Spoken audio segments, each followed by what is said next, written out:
Welcome to the very first episode of Wounds to Wisdom. I'm your host, Lalita, and I am so honored to have you here with me today.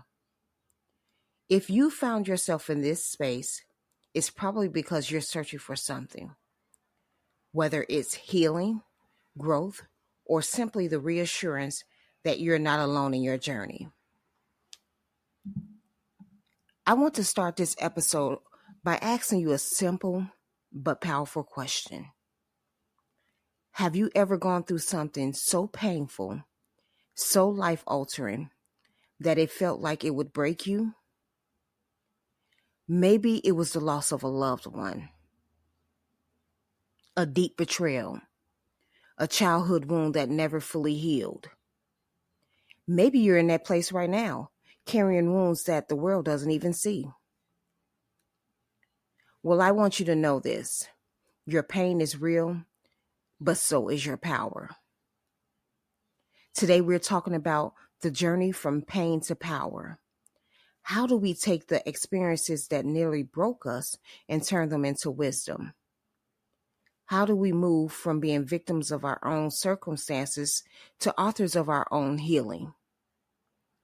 I'll be sharing a bit of my own story, as well as the first 3 steps that you can take to begin reclaiming your strength. So find a quiet space, take a deep breath, and let's begin this journey together. Turning wounds into wisdom. Pain is often seen as the enemy.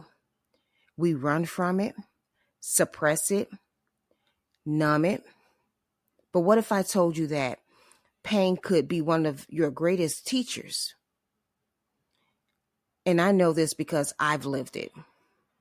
My journey of loss started before I was even born. My father was murdered a few months before my birth, leaving behind a void I didn't even understand until years later. You see, I was raised by my grandmother from the time I was 9 months old, along with my 2 sisters and my oldest brother.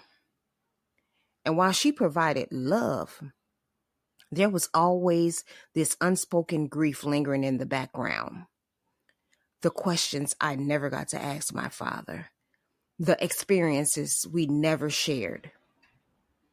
His absence shaped me in ways I didn't fully recognize until adulthood. You see, for years, I carried anger, confusion, and a deep sense of abandonment. It wasn't just about his death.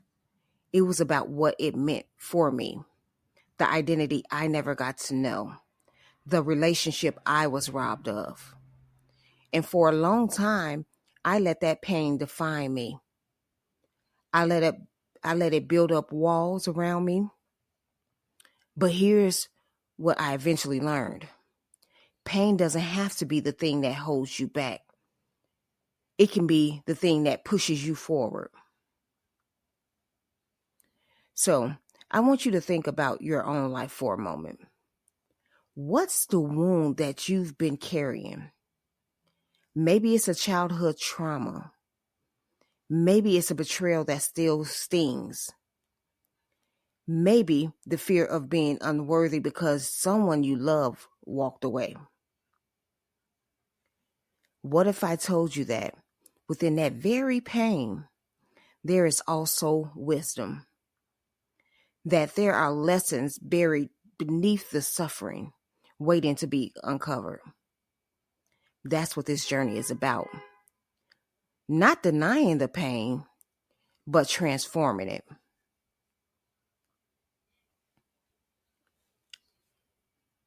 The next part I want to talk about is the power of self-reflection and acceptance. If we want to turn our wounds into wisdom, we have to start with 2 things: self-reflection and acceptance. Self-reflection is basically facing the pain head on. Healing begins when we stop running. For so many of us, our first instinct is to avoid the pain. We distract ourselves with work, relationships, social media, anything to keep from feeling what's beneath the surface. But avoidance only delays the healing. It doesn't erase the wound, it just buries it deeper. Self-reflection means asking the hard questions. Where does my pain come from? How has it shaped my beliefs about myself and the world? What patterns am I repeating because of unhealed wounds?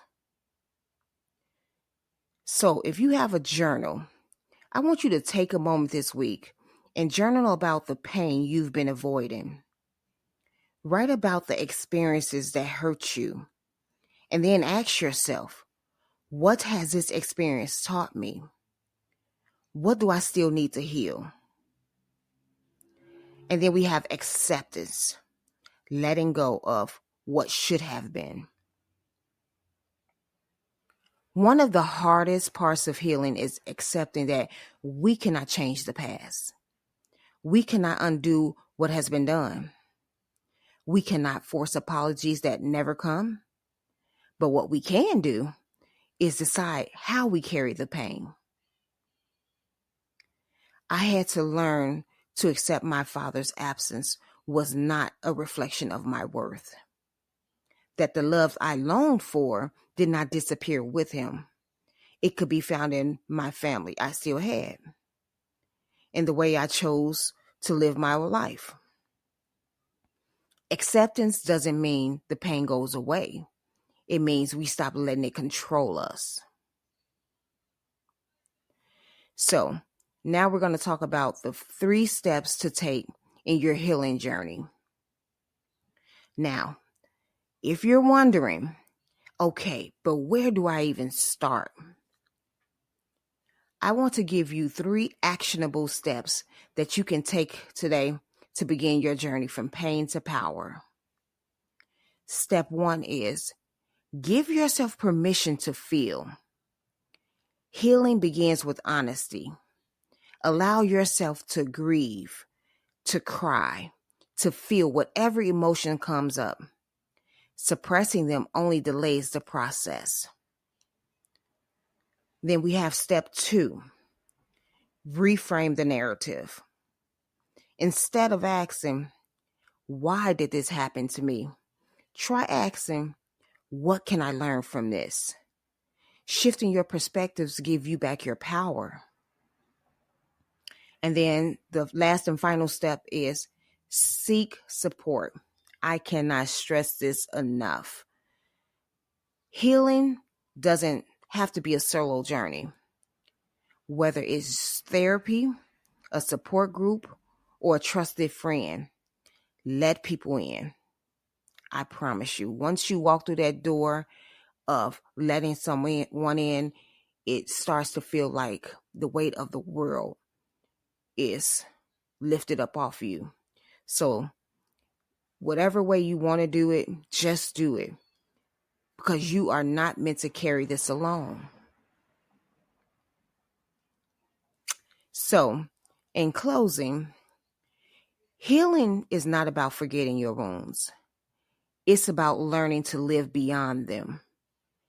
It's about choosing growth over bitterness, peace over resentment, and wisdom over pain. I'd like to hear your healing stories. So you can DM me on Instagram or share them by using the hashtag Wounds to Wisdom too. What has been your biggest lesson into turning pain into power? And if this episode resonated with you, subscribe to the podcast and share it with someone who needs it. And until next time, remember, your pain doesn't define you, your power does. Goodbye.